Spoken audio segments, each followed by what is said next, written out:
All right, so today we are going to talk about one-step equations using multiplication and division. So let's take a look at these notes. A number that is in front of a variable means to multiply. Okay, so any number like 2x, negative 3x, 4x, that means negative 3 times x, 2 times x, 4 times x. Okay, so that is multiplication. So if we look at our first example, still drawing a line in the middle of our equation, and I'm still going to locate the side that has the variable because I am moving the number that is with the variable. So I have highlighted negative 8 times x. So in order to get rid of multiplication, we need to do the opposite operation, which is division. And I'm going to show division by using a fraction bar. So we have negative 8 divided by negative 8, which leaves me with x. And then I have 64 divided by negative 8. So my answer is x equals negative 8. Okay, next question. I have 100 equals 20x. So I'm going to highlight my 20x because that's the side my x is on. So I'm going to move 20 by dividing it on both sides. So 100 divided by 20 is 5. 20 divided by 20 is just x. So our answer is 5 equals x. Next question, we have 3 times x equals negative 81. So I'm going to highlight the side where x is, so I know which number I am moving. So 3 is with the x, so I'm going to divide both sides by 3. And I get x equals negative 81 divided by 3 is negative 27. Okay, then there's 3 practice problems. Go ahead and pause the video and get working on those practice problems.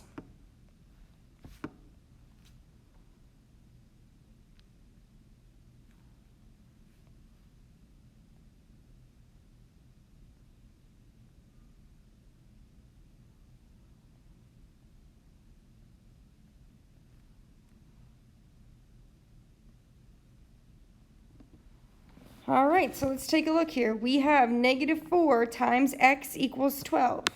So I am moving the number that is on the same side as x, so that's negative 4. I am moving it by division, so I get x equals 12 divided by negative 4 is negative 3. Then I have 34 equals 2x. So highlighting the side that has the x, so negative 2 is the number I am moving. I'm going to move it by division, so dividing both sides by negative 2, so I get negative 17 equals x. Then I have 5x equals 35. I'm going to go ahead, highlight my variable, so that means I am dividing each side by 5. X equals 7. Okay. So then we have the opposite of multiplication, which is division. So we just got done learning that this bar here means division because it is a fraction bar. Okay? So if we draw our line down the middle, highlighting the side that has x. So this reads x divided by 2 equals 12. So in order to get rid of the 2 on the one side, we need to do the opposite of division, which is multiplication. And I am showing multiplication with a dot, because if I use an x, there's just going to be too many x's in the problem. So 12 times 2 gives us 24. Okay, next problem, we have x divided by negative 3 equals negative 4. We have division, so in order to get rid of division, I'm going to multiply each side by the number that's with the variable, so that is negative 3. So negative 4 times negative 3 gives me positive, I don't know why this keeps skipping around, positive 12.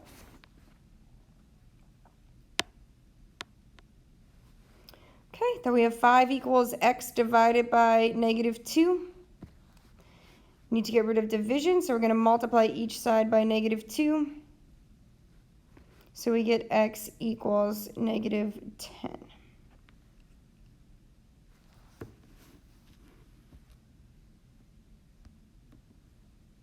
So then we have practice problems. Go ahead, you can work on the practice problems and then check back to compare your answers.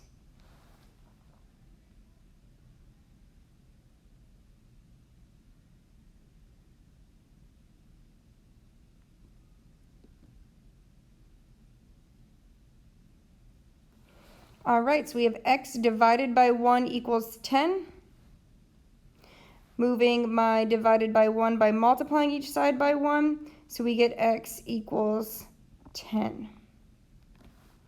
X divided by negative 6 equals negative 5, multiplying each side by negative 6.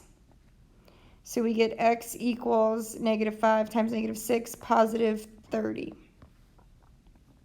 Then last but not least, we have 7 equals x divided by negative 2, multiplying both sides by negative 2, and we get negative 14 equals x. Okay, so remember, if a problem says multiply, you're dividing, and if a problem says dividing, you're multiplying.